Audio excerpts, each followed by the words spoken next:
My sister is born with a charming body, the type that can't live without a man. My mother never tires of finding men for her and never complains of being tired. My sister is touched and says that my mother is really good to her.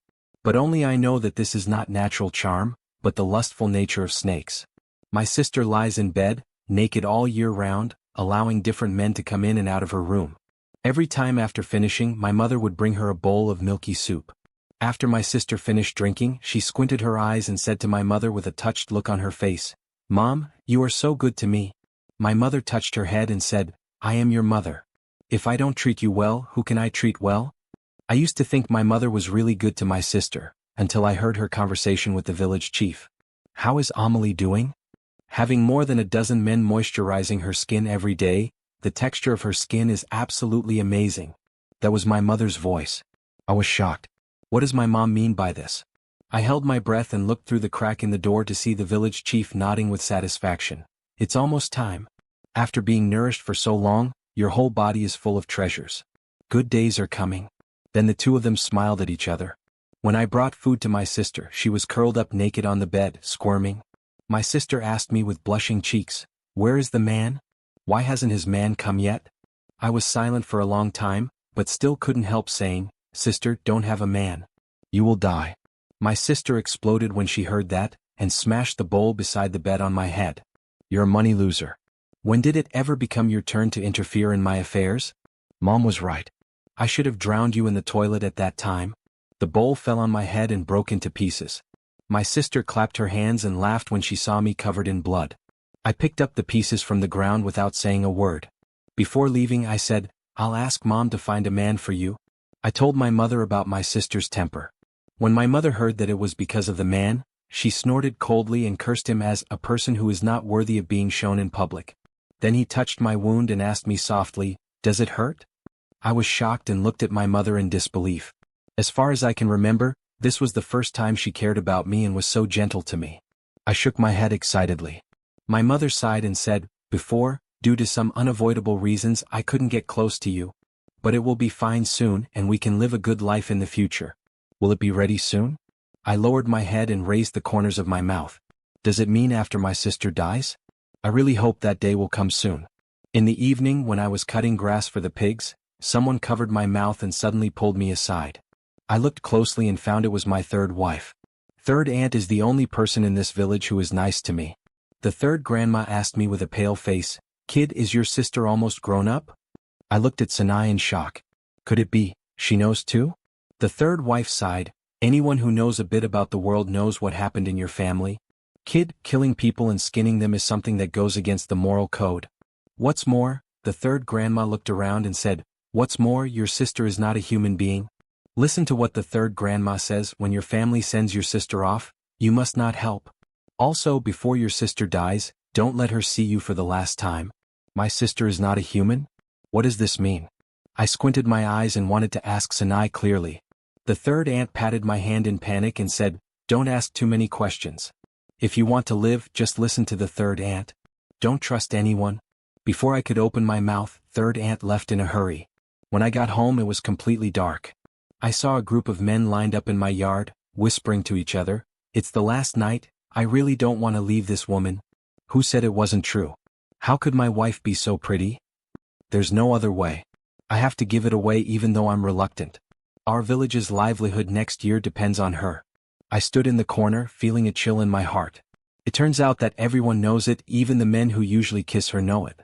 But I didn't dare to interfere, so I sighed and went back to my room. The next day I was awakened by screams outside the house. I saw my sister lying naked on a wooden bed.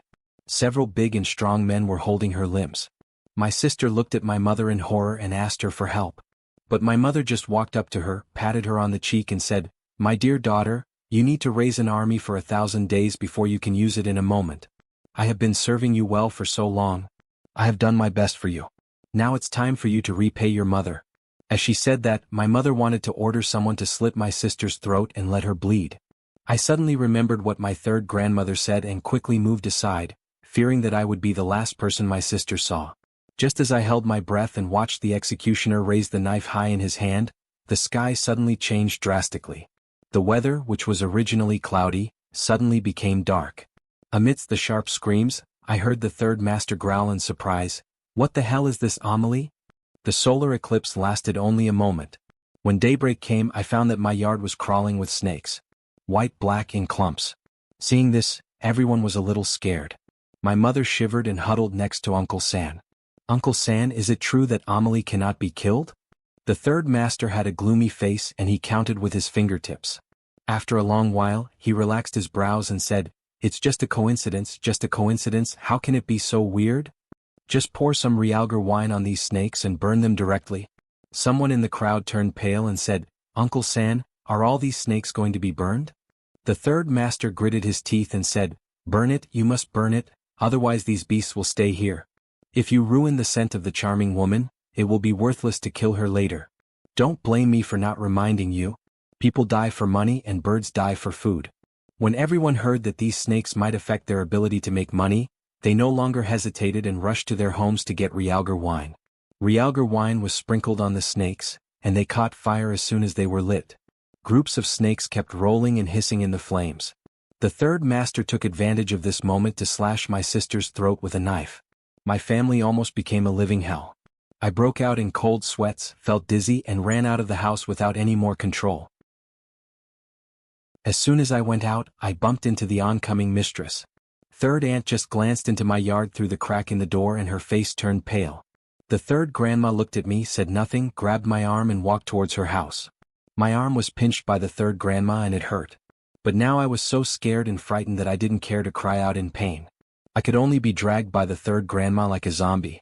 When I arrived at third grandma's house, I was about to speak, but she waved her hand and signaled me with her eyes to be quiet. Then the third wife walked to the Buddha statue, took a stack of yellow talismans from the offering table, and pasted them on all the doors and windows in the house. She heaved a sigh of relief and said, "Something followed me back when I came back just now. Don't let them hear what I said to you. Now you can speak confidently and boldly." My nose was sore. Third Aunt. Then I told Third Aunt what happened at home. Third Aunt was so angry that her whole body was shaking. "How dare you? How dare you kill people during a solar eclipse, old man? Do you want the whole village to die? What do you want to do? The whole village died?" I was shocked and said quickly, "Third Aunt, Third Master said it's okay." The third grandma sighed and touched my head. "Kid, you don't understand, how can it be okay?" Then the third grandma took out a jade pendant from her pocket and handed it to me. "Kid, keep this jade pendant. It can save your life. I've already told you that your sister is not human. Now she was tortured to death during the solar eclipse. She must be coming back for revenge. I have to go out and find a way to beat her. During my absence, you have to rely on this jade pendant to protect you. Don't let anyone see this jade pendant. And remember, don't trust anyone." The third grandmother looked at me straight, which made me a little scared. I hurriedly took the jade pendant from her hand and said, "Third Aunt, don't worry, I've got it in mind." It was already late at night when I got home. Most of the people in my yard had left. Only a few were still dealing with the dead snake. I was panicking and hurried back to my room. I fell asleep exhausted. The next day I was awakened by bursts of screams. I was shocked all over and quickly rolled out of bed and ran out, only to find that my yard was full of people. Everyone had something like snake scales on their necks and arms to a greater or lesser extent. I thought of myself and hurried to the room, took off my clothes and checked every visible part of my body. I found no snake scales and breathed a sigh of relief. There was a lot of noise in the yard with people saying all kinds of things. "I told you not to kill those snakes, but you were obsessed with money. Now you are getting your comeuppance." I have never encountered such a weird thing in my life. "Now that my uncle is dead, what do you think we should do?" I was shocked when I heard this. "Is the third master dead?" "Okay." The village chief roared with an unpleasant expression, ending the argument. The village chief frowned and said, "If third uncle dies, go find someone else. He's not the only one who understands yin and yang. You're already grown up, why are you arguing? I'll go to town and find a capable gentleman. In this remote and poor area, the village chief is the local tyrant of our village." He had great prestige, and when he spoke, everyone felt more confident and quieted down. In the evening, the village chief came back staggeringly, followed by a young man, Paul from Yin Yang Street. He is a man of great ability. With him here, don't worry. After the village chief finished speaking, everyone breathed a sigh of relief. Paul glanced at us, but his brows were getting tighter and tighter. Finally, he looked at me, stared at me intently, and asked, "What did you do? Why do I have snake resentment on my body?" Paul's stare made me feel creepy. Just as I was about to speak, I was interrupted by the village chief. The village chief said with a smile, "Didn't I tell you when I came here? During the solar eclipse, I killed a few nests of snakes. I didn't expect that you would be like this when you woke up." Paul hesitated for a long time before he said to himself, "Did you really just kill a few nests of snakes?" The village chief was afraid that Paul would know the truth and abandon the matter, so he quickly replied, Really, I can't lie to you." Paul glanced at the village chief and didn't ask any more questions. Paul looked gloomy, and after looking at the snake scales on the villagers, he sighed heavily. "You must have offended a powerful snake. If my guess is correct, the coffins in your ancestral tombs should be entangled by snakes. It's too late today to deal with it. Tomorrow morning I will lead you to dig the grave and remove the snake. Once the snake is driven away, you will be fine. As for the snake scales on your bodies, wash them thoroughly with water and stove ash when you get home today. Stove ash is extremely young and strong, and is the nemesis of these evil things." Paul gave a solution, and everyone breathed a sigh of relief and left. Just when I wanted to leave, Paul suddenly grabbed me. I looked at Paul in surprise. Paul stared at me and asked, "What do you have on you?" "Thing?" The first thing that came to my mind was the jade pendant that my third grandmother gave me. I was about to speak, but suddenly I remembered what Sanai said, "Don't trust anyone." I immediately changed the subject. "No, I don't have anything on me." Paul obviously didn't believe me. He snorted coldly, shook his head and said, "What a fool. The things on you helped you resist the snake resentment. It seems to have helped you. But at the same time it sucked all your young energy away. You've been used as a vessel for the resurrection of the dead, idiot. A container for the resurrection of the dead?" Paul with my eyes wide open in disbelief. I was shaken. But that was my third grandma, the only one who was kind to me since I was little. Finally, I took a deep breath and said, "You are really mistaken. There is nothing on me." Paul snorted coldly, ignored me and turned away. At night, I lay in bed tossing and turning, unable to fall asleep. I was thinking about my mistress and what Paul said today. Emotionally, I think I should trust Sanai. But Sanai has been acting a little weird lately. Paul and I had never met before, and it would not be good for him to lie to me. Just as I was lying on the bed, struggling with my feelings, my mother opened the door and walked in. I was startled. But my mother walked to my bed with a gentle smile on her face. I shrank back and called out, "Mom." My mother raised her hand and touched my head. The biting cold made me shiver all over. My mother asked, "Do you know where your sister's body is?" Although I was surprised why my mother asked this, I still shook my head honestly. "I don't know. When I came back, my sister was already dead." "Oh. Shouldn't my mother be the one who knows best where my sister's body is?" She didn't need to ask me. I held my breath and looked at my mother in disbelief. Under the moonlight, her face was pale, without a trace of blood. Most importantly, she had no shadow. I was so scared that I screamed. The noise was so loud that it woke up Paul next door. After Paul came in, he took a talisman and stuck it on mine mom. White smoke immediately rose from mine mom and then disappeared. I was about to breathe a sigh of relief when I saw Paul staring at me. "Ghost? Why is there a ghost? What did you do?" I evaded the question by saying, "What did you do? What are you talking about?" "I don't know anything." Paul glared at me, and seeing that I was being stubborn and he couldn't get anything out of me, he could only turn around and leave with a grim look on his face. I spoke quietly before he was about to step out of the door. "How much money did the village chief give you? Do you really have to take care of this? Can't you just leave?" Paul shook his head. "Now I can no longer leave whenever I want. Yesterday I taught the people in your village to wash snake scales with stove ash. I have already intervened in this matter and have been contaminated by the cause and effect. As long as the cause and effect are not resolved, I can't leave even if I want to." I lowered my head and said nothing more. I didn't get up the next day. My mother came in with a bowl of milky soup. I was startled and looked quickly at her feet. I breathed a sigh of relief when I saw the shadow. My mother handed me the soup and said softly, "I saw that you didn't get up to eat, so I was worried that you were hungry. Drink it while it's hot." As I held the boiling hot soup, my nose felt sore. My mother, this is the first time she brought me food. I didn't doubt it and immediately took it up and drank it all. My mother saw that I finished drinking and left with satisfaction. As soon as my mother left, Paul walked in. Before I could say anything, Paul's face suddenly changed. He grabbed my hand and asked me what I had eaten. My heart skipped a beat and I glanced at the bowl. Paul didn't say anything else. He just took out a yellow talisman and stuck it on my stomach. Suddenly, my stomach was in such pain that I lay on the ground shivering. After a while, I vomited a bunch of white things that looked like insect eggs. I looked at Paul with a pale face. "What is this?" Paul squatted on the ground, staring at the eggs for a long time, and then told me confidently, "Corpse worms? What did you eat this morning? Do you know who gave you the corpse worm?" I stared at the bowl on the bedside, pondered for a long time and said, "I don't know." Paul snorted coldly, "It's hard to persuade a damn devil with kind words. Figure it out yourself." After saying that, Paul stood up and wanted to leave. "Wait." I grabbed Paul's arm and stopped him. I stared into Paul's eyes and said, "You really can't get away? Things in our village are more chaotic than you think." "Much more chaotic?" Paul sighed helplessly. "Last night, when I saw the Insha in your room, I knew that this matter was very messy. But, from the moment I stepped into this village I was already in this trap. I can't get out." I took a deep breath and said, "You saved me twice. I'll tell you everything I know. It's better for you to know the whole story than to be confused."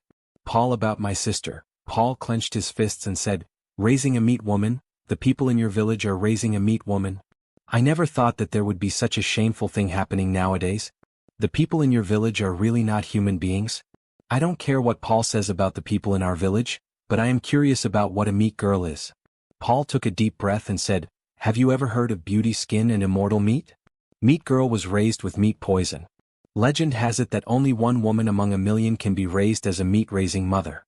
After being raised, her skin will be as white as cream and tender and refreshing. It can revive the dead and turn bones into flesh. In short, every bit of skin and flesh is worth 1,000 gold. However, raising a meat girl is too detrimental to one's virtue, so most righteous cultivators won't touch it. Take a look from thousands of miles away?" I murmured, "They all say my sister is born with a natural beauty. Is this what they call to take a look from thousands of miles away?" Paul snorted coldly, "Born with a charming body?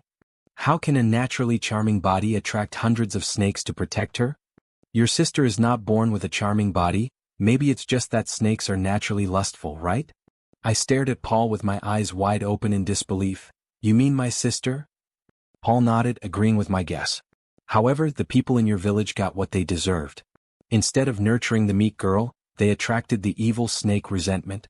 After that, Paul changed the subject and asked me, "Do you know who taught your village to raise a meat girl?"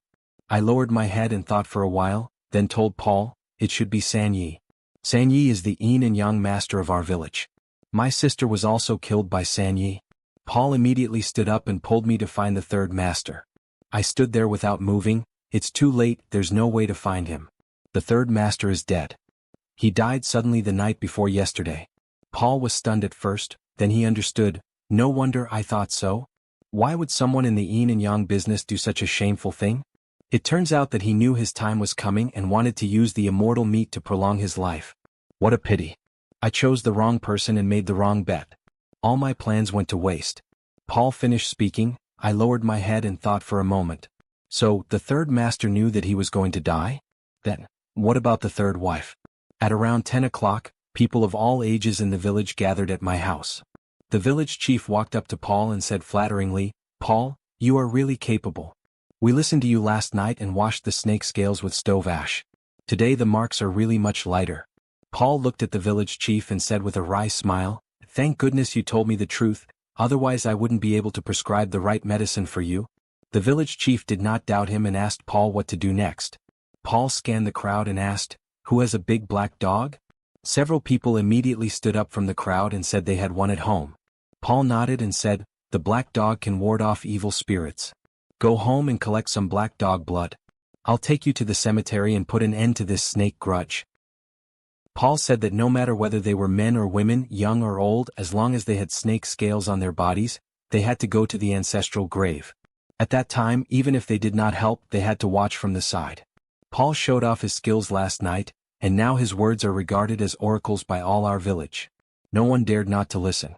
A group of people followed him up the mountain. Once we got to the mountain, Paul asked us all to stay still. He stood in the middle of the cemetery, walked 3 times in the forward direction, and then walked 3 times in the reverse direction. Then he turned around and asked us to light 3 incense sticks on each grave. The village chief was so anxious that he was sweating profusely. "Paul, there are so many graves. If we dig them all up, We won't be able to finish digging even if we wait until tomorrow. Paul glanced at the village chief, shook his head and said, "Who told you to dig it all up? Burning incense is a courtesy. It's also to find the grave of the master." Hearing that not all of it was dug up, the village chief heaved a sigh of relief. When the incense was almost burned out, Paul bent down and looked at the burning of the incense one by one. Finally, he stopped in front of a grave where the incense was burned into 2 short and 1 long pieces. Paul waved at us and said, "That's it. Strong men, come here. Dig up this grave." Old people, women, and children all stood aside and watched. The people in our village did not hesitate and started digging the grave with hoes. But after a few diggings, the topsoil began to move. There was a living creature under the grave. Everyone's face changed and they looked at Paul in confusion. But Paul's expression remained normal, and he even had a smile on his face. "It seems that we have found the right place. Why are you standing still? Keep digging. Since I am here, I won't let anything happen to you," Paul said, giving everyone a reassurance. In addition, the village chief was also urging him.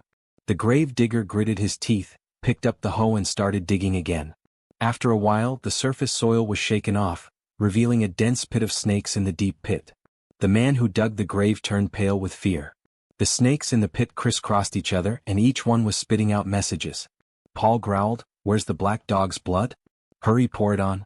Pour it on these snakes before they react or attack anyone." Paul's voice woke up the stunned people. The man holding the black dog blood, as if waking up from a dream, poured all the black dog blood in his arms into the snake pit. White smoke immediately rose from the snake pit, and there was a crackling sound. Paul said, "Now that the evil spirit has been broken, burn these snakes with fire." Paul in shock. Is his approach exactly the same as that of the third master? The village chief hesitated and said, "Do we still need to kill so many snakes?" "Why? You were brave the first time you killed him, but you were scared the second time.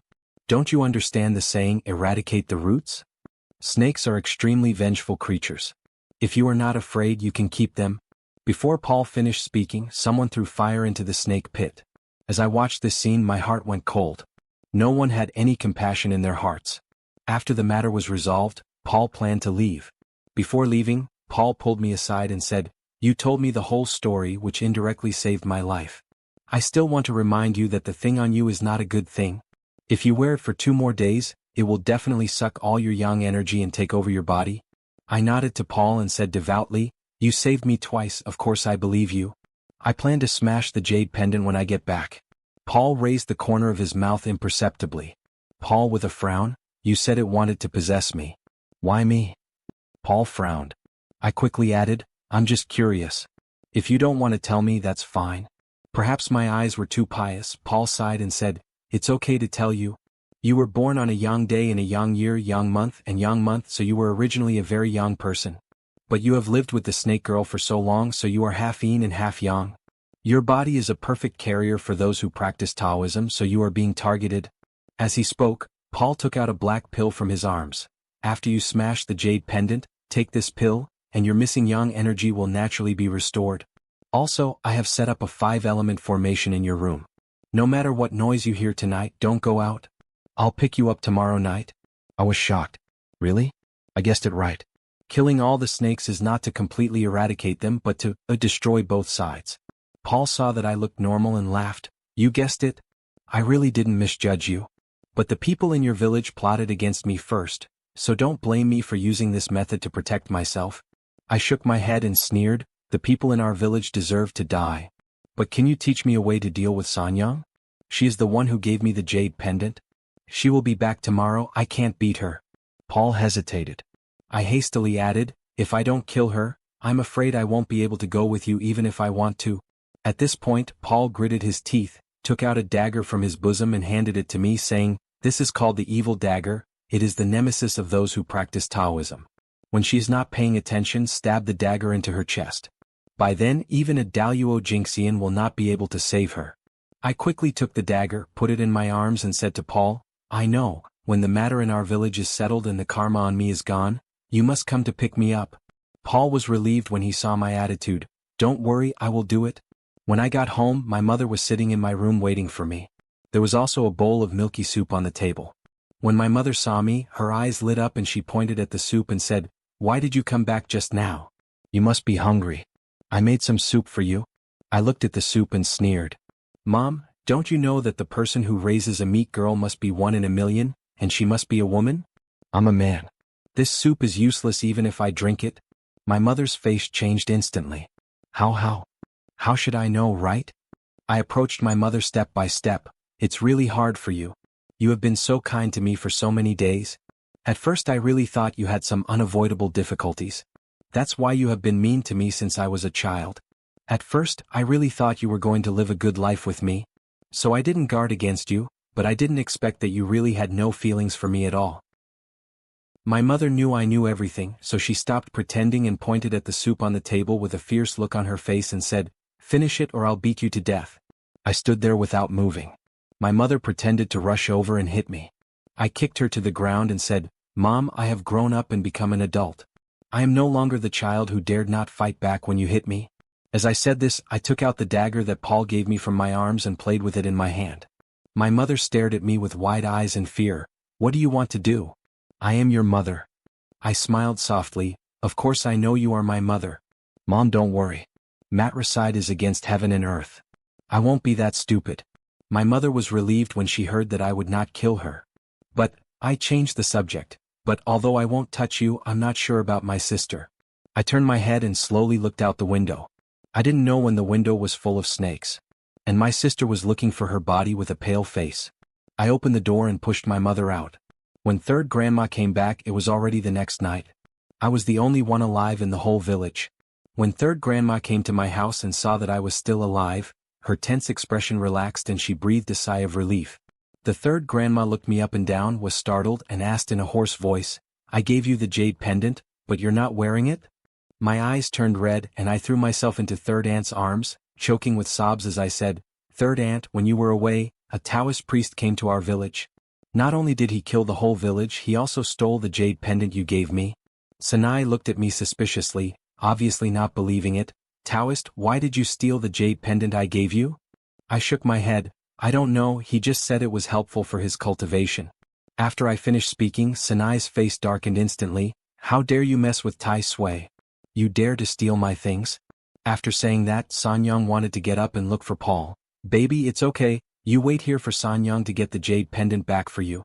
I grabbed Sanai and said, "Sanai, I'm afraid that if you leave he will avoid you and come back again. Can you teach me a way to deal with him?" Sanai thought about it for a moment and felt that what I said made sense, so she gritted her teeth, took out a bead from her bosom and handed it to me. The third grandmother stared at the bead with her cloudy eyes, her eyes full of reluctance. "This is a corpse bead, I spent a lot of effort to get it. If he comes looking for you, throw the corpse bead at him when he's not paying attention. Although I can't kill him, I can certainly immobilize him for a while." I confirmed with the third lady again, "Can I just throw the corpse bead at him?" After getting the affirmative answer from Sanai, I smiled and said, "If that's the case, then you can go die." Then I stabbed the dagger hard into Sanai's chest. Sanai widened her eyes and looked at me in disbelief. I clapped my hands and whispered, "Third Aunt, don't blame me for being cruel. If I don't kill you, you won't let me go either." The third wife panted, You know everything?" I smiled and said, "Third Auntie, there is no good thing in this world without a reason, right? At first I thought you gave me the jade pendant because you wanted Third Master to use my body to revive his soul. But then I thought about it carefully and it didn't make sense. You clearly knew that my sister was a snake woman. Third Master will not succeed in using my sister to raise a meat wife. But you didn't stop him. That is to say, the Third Master is not important in your heart. You were planning to use my body to revive yourself from the beginning, right? The Third Master placed his bet on my sister and he failed. But you bet on me and it didn't work. Don't treat others as fools." After I finished speaking, Sanai looked at me unwillingly, but she no longer had the strength to move. 21.